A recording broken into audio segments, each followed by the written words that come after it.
decided to take a look at the war against graft in Nigeria.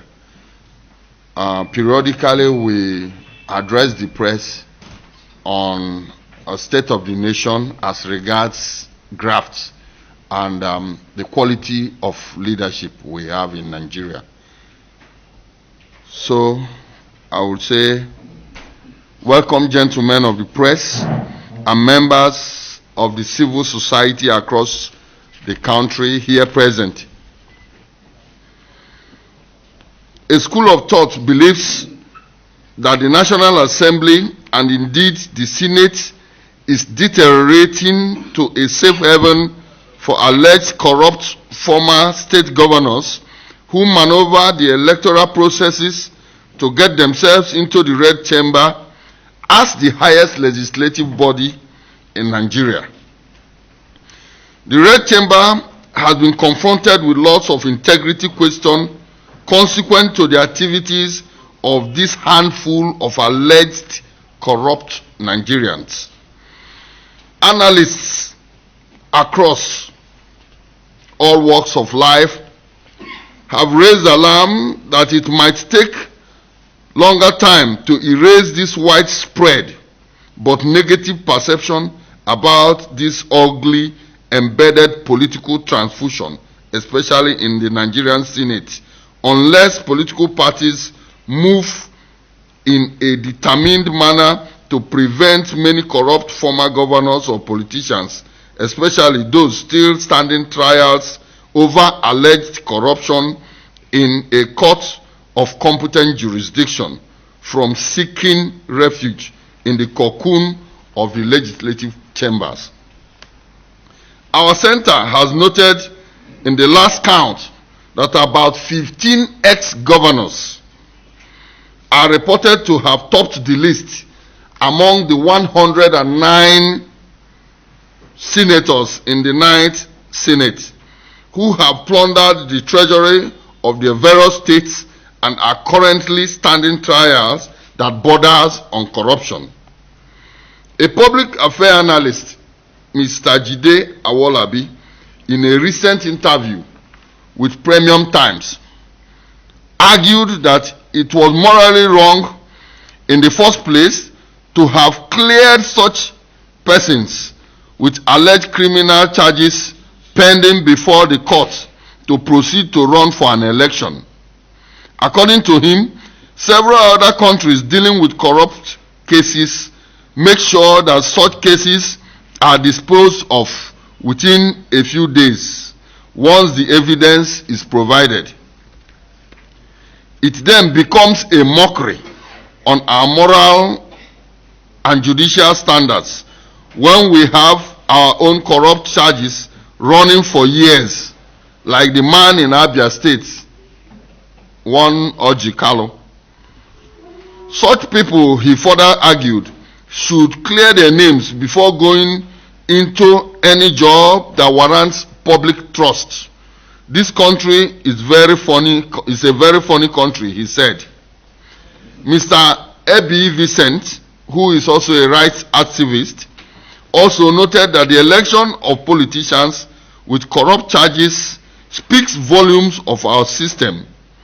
He further said that we run a dying and corrupt judicial system, and when the judicial system is slow and corrupt, you cannot find anything sane in that nation.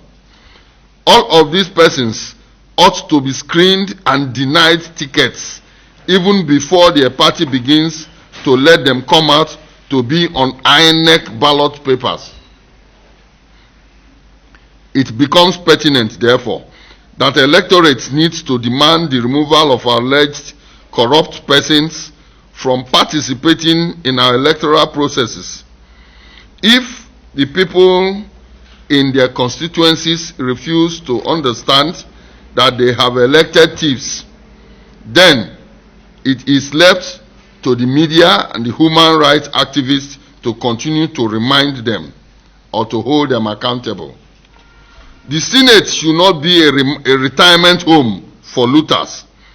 Although former governors standing trials on corrupt charges are presumed innocent until proved guilty by a court of competent jurisdiction. Some people still argue that it is morally wrong to field such persons to run for any public office. For instance, some Nigerians still think that it is morally wrong for the APC as a political party to have presented the former governor of Abia State, Orji Kalu, to stand for the just concluded National Assembly elections despite his pending trial of alleged 7.6 billion naira leveled against him by the Economic and Financial Crimes Commission. It was even more spurious to have suspended the trial of the former governor before election to give him a strong footing without any reason.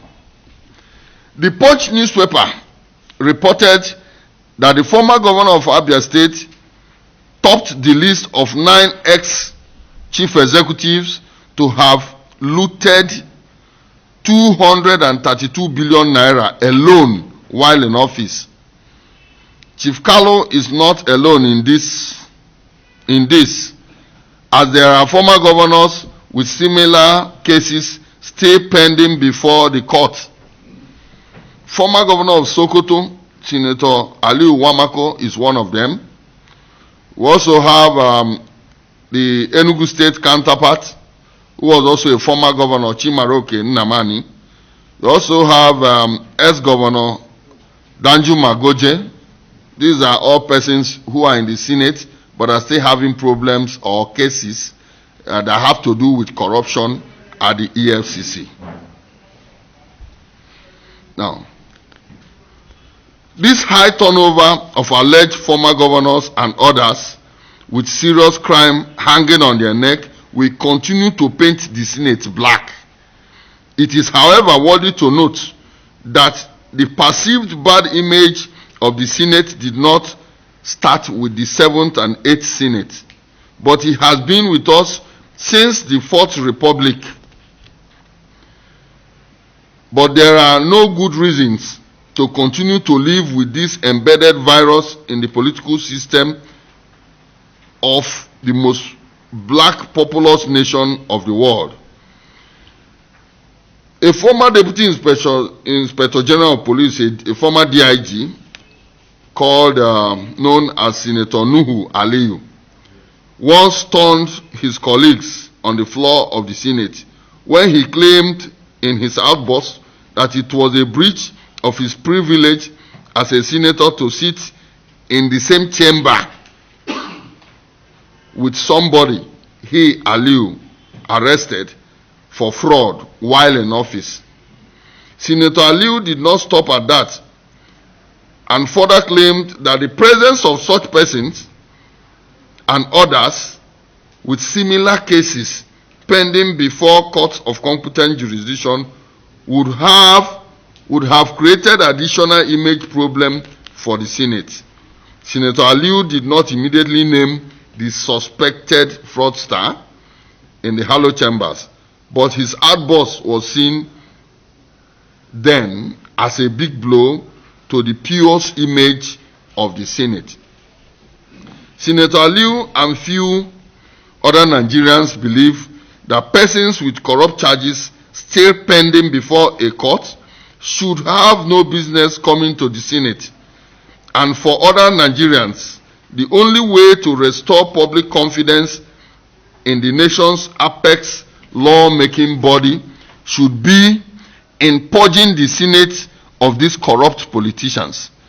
Several individuals, however, argued that the only way to check this sad trend is to ensure that politicians with corrupt cases in court should not be fielded by political parties for any elective positions, especially the Senate. Senators of the Federal Republic of Nigeria should be men and women of impeccable character which have excelled in life. This can only happen when far-reaching steps have been taken by successive governments in power to sanitize the polity, including the Hollow Chamber. Though such measures are yet to change the negative perception of most Nigerians about the Senate. But the good news today is that no party in power will want again to field any candidate with criminal charges pending before the courts or before the courts in Nigeria.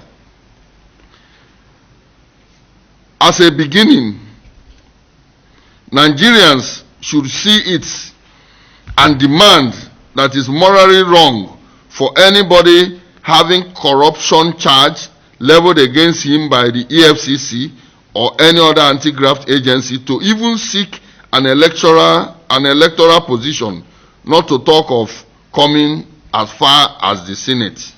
Interestingly, the ruling party, the APC, is said to have told its senators-elect, as at that time, jostling for any principal office, that they should first check themselves.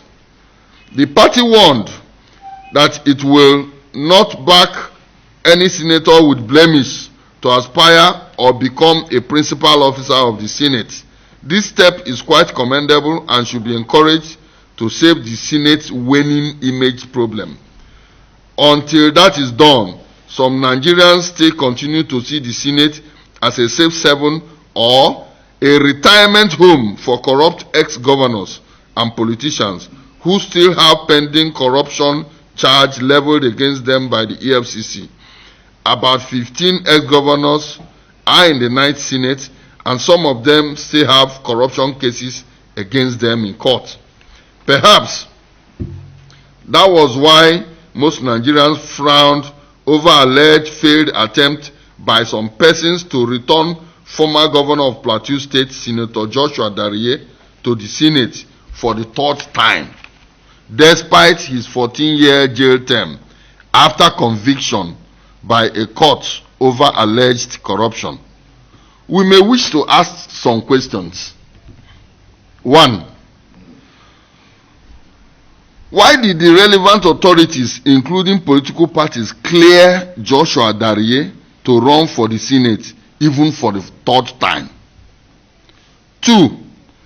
Why did the relevant authorities, including the political parties, even clear former governor of Abia State, Chief Orji Uzor Kalu, who has a celebrated 7.6 billion naira flood against him, still pending in the court, to even stand for senatorial election in the first place? Now he is even a principal officer in the 9th Senate as a chief whip. Nigerians indeed wonder what manner of whip a man still facing corruption trial could possess or use as a means to reprimand erring colleagues in the Senate. This must be a huge joke. Many Nigerians cannot but argue that these are clear evidences of double standard from the present administration and the anti-graft agents to have allowed the former governors to stand in as a candidate in the last election in Abia North Senatorial District. That is why today, the same Kalu, who was reported to have absconded from court on the ground of ill health, he was said to have been flown to Germany for a major surgery. The same person is now parading himself as the winner of an election that ordinarily could have been declared as inconclusive by INEC.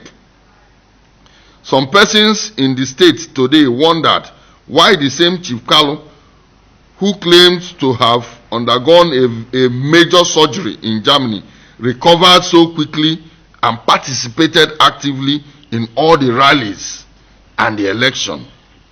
Who is fooling who? The question making the rounds for every responsible and law-abiding Nigeria, and especially the people of Abia State, are: why is this celebrated case of alleged corruption against Chief Orji Uzor Kalu on 7.6 6 billion fraud against the people of Abia being delayed for so long, even on the fallout of perceived political reasons? Again, why is the federal court in Lagos playing double standard by waiting for further directives from God knows where to proceed with a trial within its court that started since 2016 and has assumed many twists? Why is Chief Carlo and his lawyers busy using series of adjournments to avoid trial, including submitting his travel passport to the EFCC as required, and no one is arrested for such violations and affronts in court? Can the good people of Abia State ever get a remedy from the courts for the plundering of its resources in this celebrated 7.6 billion naira fraud against Orji Uzor Kalu? Nigerians decry any double standards in our courts, especially in the fight against corruption. We demand fair, speedy trials of this celebrated fraud against Orji Uzor Kalu. Long live Nigeria. Thank you very much. Increasing number of ex-governors who are in the Senate and are state standing trials that borders on corruption. Our worry is that Nigeria is, the perception of Nigeria as a nation from the international community is fast deteriorating. The anti-graft war as propounded or as spearheaded by the present administration is fast becoming a mockery. If you watch the Senate very closely, you see that you have a lot of ex-governors there. Our question is that most of these governors are governors whose people have stated very clearly that they did not do well. Most of them are persons who are also still standing trials. Our worry is that it is this same money that is alleged stolen that they also use to maneuver themselves in the Senate, to the Senate. In other words, the stolen fund is what has helped them to perpetuate themselves into the Senate.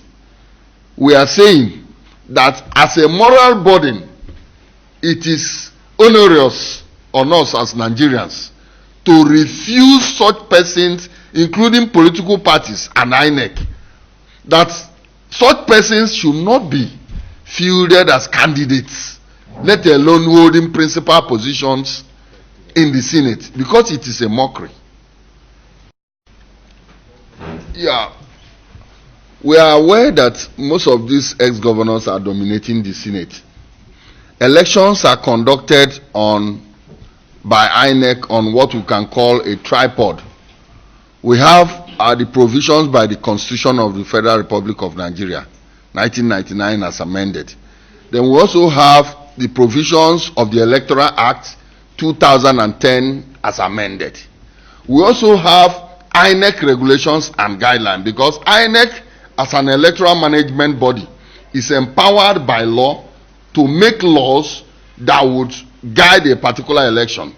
Now, INEC can also say that anybody standing trials that borders on corruption does not qualify as a candidate of any political party until such persons have cleared themselves in courts of competent jurisdiction. Don't you think that could be used to malign some politicians? You see, you cannot argue with the court. It's only a court that can set another court aside. An individual cannot just come based on propaganda. If matters are in court, it is only a court that can dispense of it. No other authority as provided by law. Well, I am not here to really dissect the words of the APC national chairman.